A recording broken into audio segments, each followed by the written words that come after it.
Hello সবাইকে, আবারও চলে এসেছি আমার একটা নতুন ব্লগ নিয়ে। তো এবার আমরা যাচ্ছি শহর থেকে খুব একটা দূরে নয়, যেটা সবার প্রিয়, সবারই খুব পরিচিত, আমাদের প্রিয় বাবা ভোলানাথের স্থানে, তারকেশ্বর।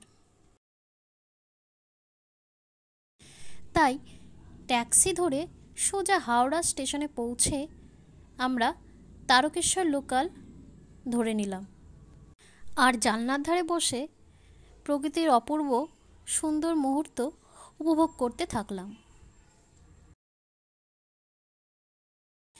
আর ভিডিওটি দেখার পূর্বে সকলকে অনুরোধ রইল যে লাইক, কমেন্ট, শেয়ার ও সাবস্ক্রাইব করে চ্যানেলটির পাশে থাকুন আর বেল আইকনটি প্রেস করে রাখুন যাতে সরাসরি আপনি নোটিফিকেশন পেতে পারেন।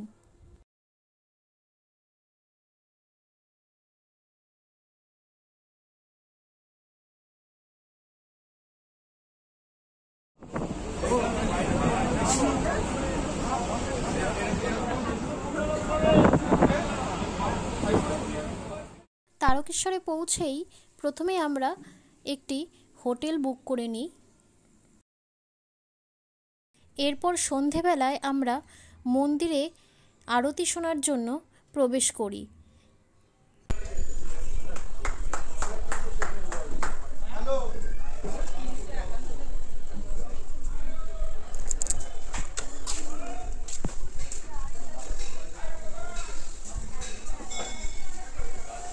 মন্দিরের ভেতরে ভিডিও করার অনুমতি না থাকার জন্য ক্যামেরা অফ করতে হয় সেখানেই।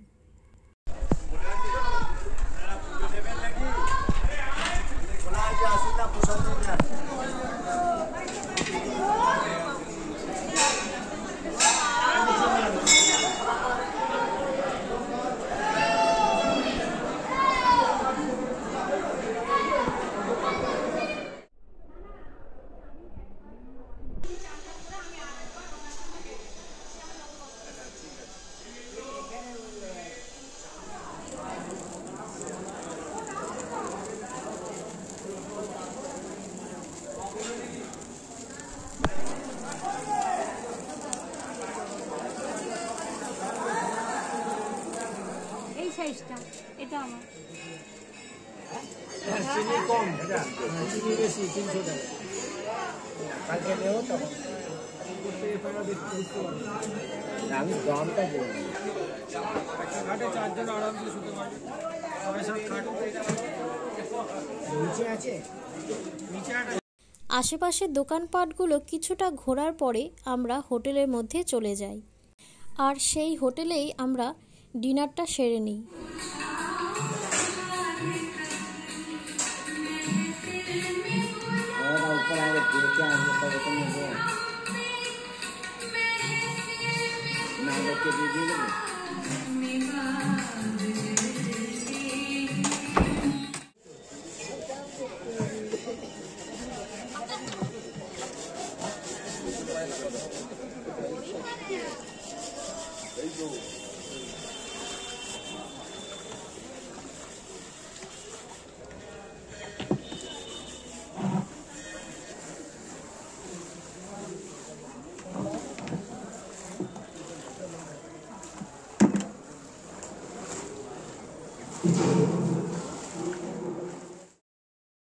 এরপর সকাল 7টায় আমরা বাবার মন্দিরে প্রবেশ করি এবং পুজোর জন্য যা যা করণীয় তা পালন করতে থাকি।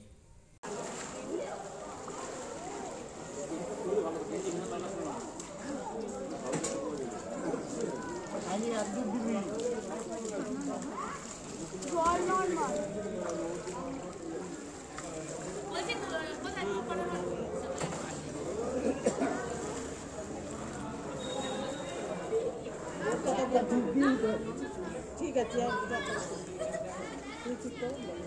ও বাবু আগে ডুব দিয়ে নিক, তারপরে ওরা ডুব দিতে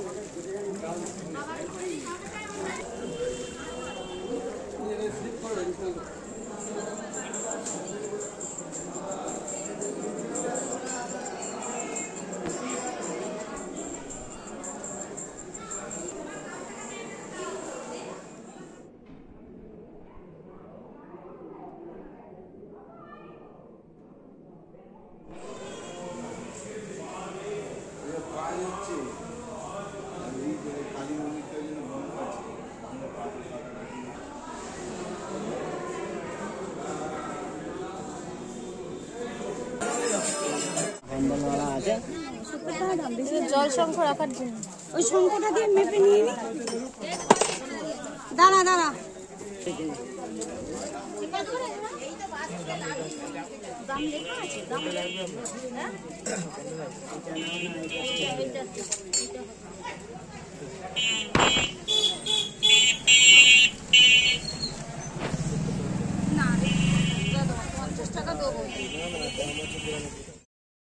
পুজো হয়ে যাওয়ার পর আমরা পার্শ্ববর্তী একটা রেস্তোরাঁতেই ব্রেকফাস্টটা সেরে নিই।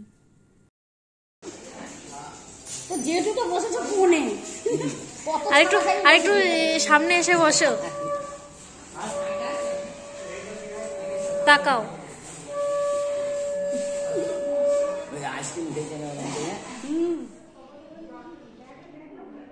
খাও খাও খাও। পরে দিলে হবে না? আমাদের এখনো দোকানটা খুলে নেই। ওইখান থেকে দাও। ওইখানে আছে ওইটা নি দিদিটা দিদিটা লাল হলুদ আছে এটা দিতে পারবে না। দুজন করা আছে পাড়া ওই যে বাবার বলি কিংবা রাজবাড়ি থেকে ভোজন খেতে নেবেন। বেলা 1টার সময় রাজবাড়ি থেকে অন্নভোগ। ওটা ত্রিশূল মনে হয়, এবার ত্রিশূলটা ভেঙে গেছে। এইটা এইটা তো এই যে পাতার মধ্যে নেই, একটাই আছে। একটাই রাজবাড়ি থেকে অন্নভোগ পরিবেশন করা হবে। তারকেশ্বরে এমনও সহশিল্প যাত্রীদের কাছে তারকেশ্বর স্টেট কর্তৃপক্ষের তরফ থেকে যাওয়া এইটা ভালো লাগছে পাতাটা।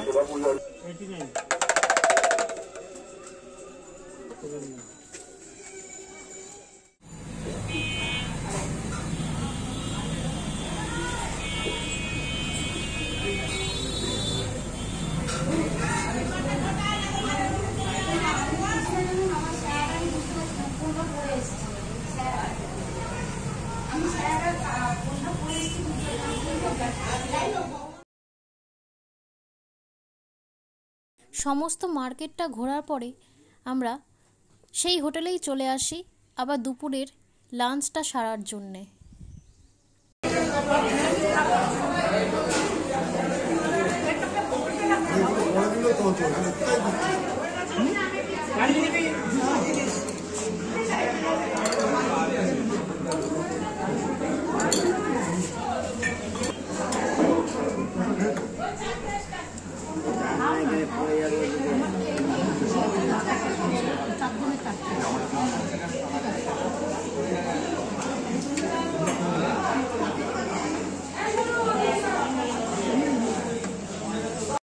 লাঞ্চে আমরা একটা থালি অর্ডার করেছিলাম। তো খাওয়া দাওয়া পর্ব শেষ করে আমরা হোটেলে একটু বিশ্রাম নিতে চলে আসি। আর সেখান থেকে ফিরে আসার পূর্বে আমরা আরও একবার বাবার মন্দির প্রণাম করে সেখান থেকে রওনা দিই।